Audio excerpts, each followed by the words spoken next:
हत्याकांड में नया मोड़ आ गया है। हत्याकांड से जुड़ा एक ऑडियो सामने आया है। अंसारी नाम के व्यक्ति पर हत्या का संदेह जताया गया है। अनीता को फोन से बुलाने वाली सुनीता का ऑडियो सामने आया। हत्या से पहले सुनीता ने कैसे संदेह जताया, अपने आप में बड़ा सवाल है। मृतका के पति ने ऑडियो की पुष्टि भी की है। अनीता के पति से हुई थी सुनीता की बातचीत। पुलिस का दावा लूट के इरादे से हत्या हुई है। अब सुनीता के ऑडियो ने कई राज खोल दिए हैं। सवाल भी कई बने हुए हैं। न्यूज 18 राजस्थान के भी अपने सवाल हैं, वो सवाल भी हम लगातार पूछ रहे हैं। लेकिन ये नया मोड़ कई अहम सवालों को जन्म दे रहा है। मेरे पास सुमन का फोन आया था, वो मेरे पास कॉल रिकॉर्डिंग पड़ी है। सुमन ने कहा था कि तेज अंसारी इसके पीछे हाथ हो सकता है, ये कुछ भी करा सकता है। मैंने कहा बिल्कुल करा सकता है। उसका ही डाली भाई मंदिर चौराहे में फार्म हाउस भी है।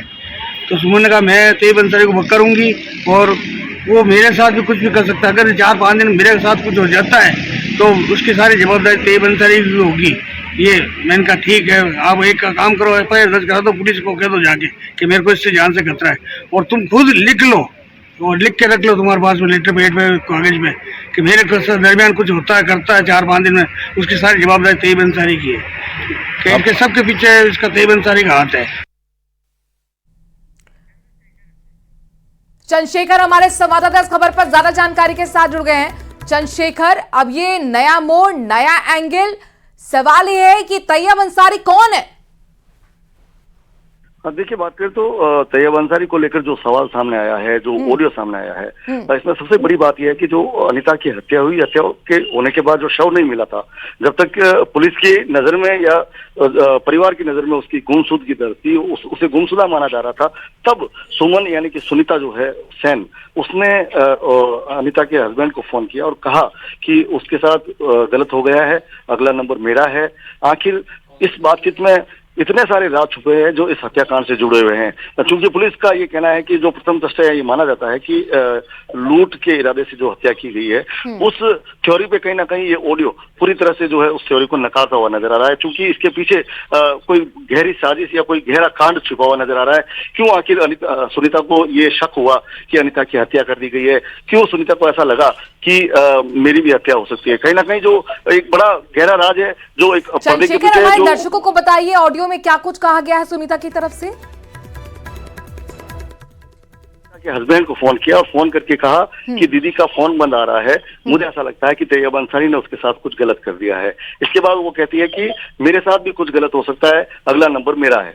जब उसके पति ने, जो अनीता के पति है, उसने कहा कि आप एक पेपर पे ये सारी चीजें लिख के रख लीजिए कि अगर मेरे साथ कुछ होता है तो उसकी जिम्मेदारी, तमाम जिम्मेदारी उसके साथ होगी। इसके बाद सुनीता कहती है कि मैं आज तैयब अंसारी से बात करूंगी और उसका पति कहता है हाँ तुम मुझसे बात करो। आखिर वो बात क्या हुई, किस मामले को लेकर ये बातचीत की जा रही थी? जिस तरह से दावा किया गया कि अनीता ने जो है तैयब अंसारी को ब्लॉक करके रखा हुआ था कुछ समय से, और कुछ समय पूर्व ही जो एक फोटो उसने भेजा है, हालांकि पहले फोटो का जिक्र होता है, फिर बाद में किसी पद मिलने के बाद फोटो की बात की जा रही है। तो कहीं ना कहीं एक बड़ा गहरा राज जो है तैयब अंसारी, अनीता, सुनीता और जो मुख्य आरोपी है, उनके बीच कहीं ना कहीं ये पूरा जो खेल है, जो ताना बना है, वो पूरा इनके बीच में कहीं ना कहीं बुना गया है। जी, जाहिर तौर पर अब तो सुनीता के पास ही कई राज हैं जिनसे पर्दा उठ सकता है। ये ऑडियो कई सवाल भी खड़ा कर रहा है और लूट के इरादे से हुई हत्या की थ्योरी जो पुलिस की है उस पर एक बड़ा प्रश्न चिन्ह लग गया है। चंद्रशेखर, ये बताइए कि तैयब अंसारी को लेकर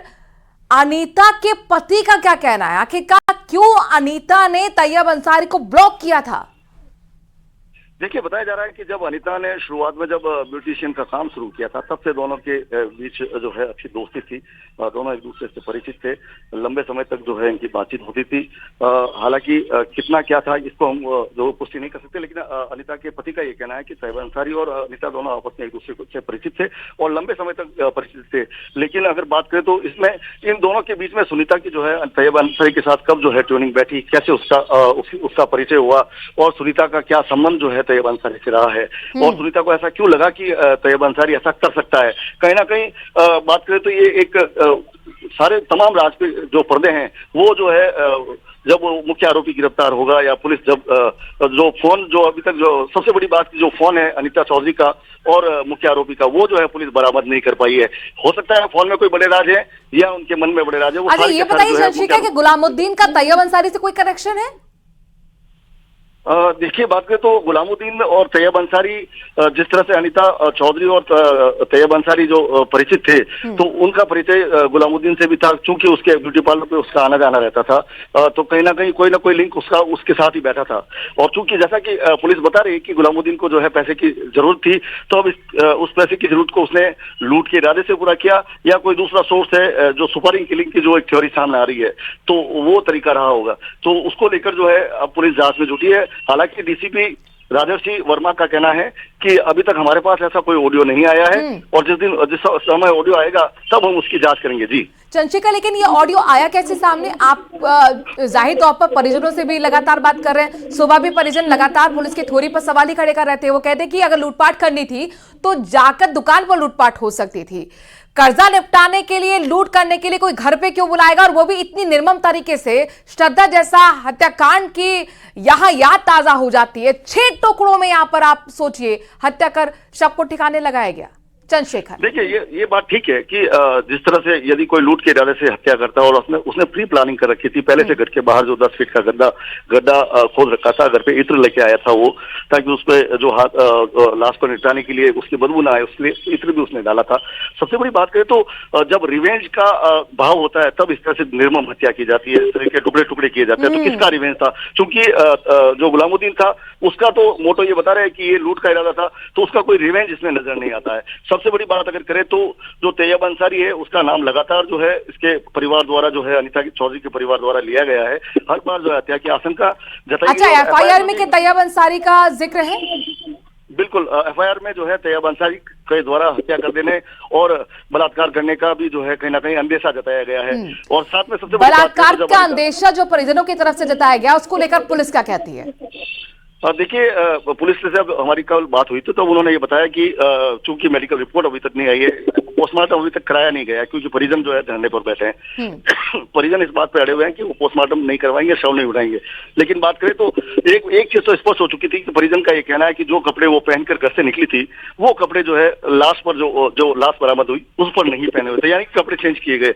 यदि कपड़े चेंज किए गए तो जो ये सारी तमाम थ्योरी सामने आती है कि यदि कोई व्यक्ति शरबत के अंदर जहर मिला के या जो बेहोशी की दवा मिला के पिलाता है और फिर उसकी हत्या कर देता है, तो आखिर उसको कपड़े चेंज करने की कहाँ जरूरत पड़ी? उसके जो अनीता चौधरी के लायक कपड़े वो लाया कहाँ से?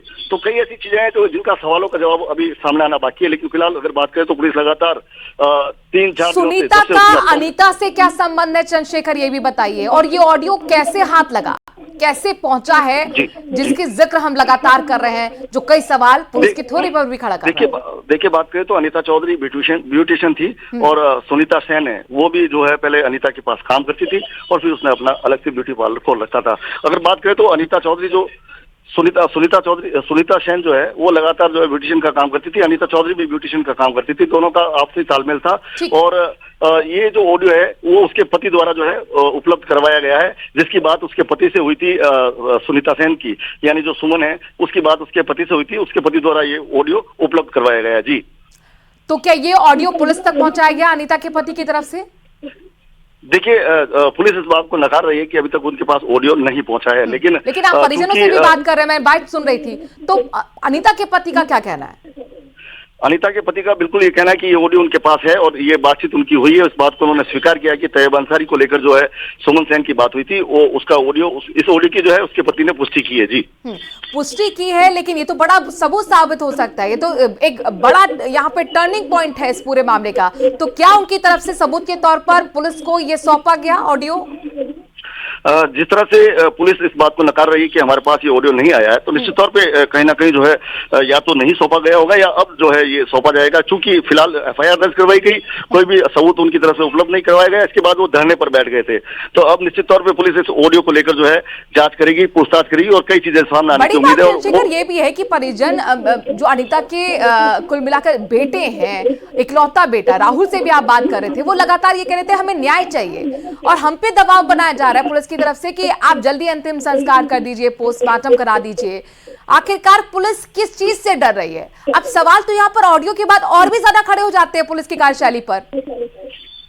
देखिए, अगर बात करें तो पुलिस की अगर बात करें तो जो हत्या हुई, हत्या के बाद जो जिस तरह से गुमशुदगी दर्ज की गई, 50 वर्षीय एक महिला थी जिसकी गुमशुदगी थी। पुलिस शायद तो हाथ पे हाथ रखे बैठे रह सकती थी, लेकिन पुलिस ने इस बात का पता लगाया कि आखिर वो कहाँ गई। सीसीटीवी फुटेज के माध्यम से वहां पहुंची, उसकी लाश को भी बरामद किया। इसके बाद किस तरह का क्या दबाव रहा होगा, या क्या चीजें पुलिस के हाथ नहीं लगी, या क्या सबूत पुलिस के हाथ नहीं लगे, आखिर पुलिस या हो सकता है कि जो मुख्य आरोपी है उसकी पत्नी जो है पुलिस को गुमराह कर रही है और उसने बताया हो कि हमने लूट के इरादे से ये हत्या की है। ये भी एक, चूंकि ये पूरा प्लान मर्डर है, बिल्कुल तो बिल्कुल चंद्रशेखर, सवाल यह है कि तैयब अंसारी की तरफ से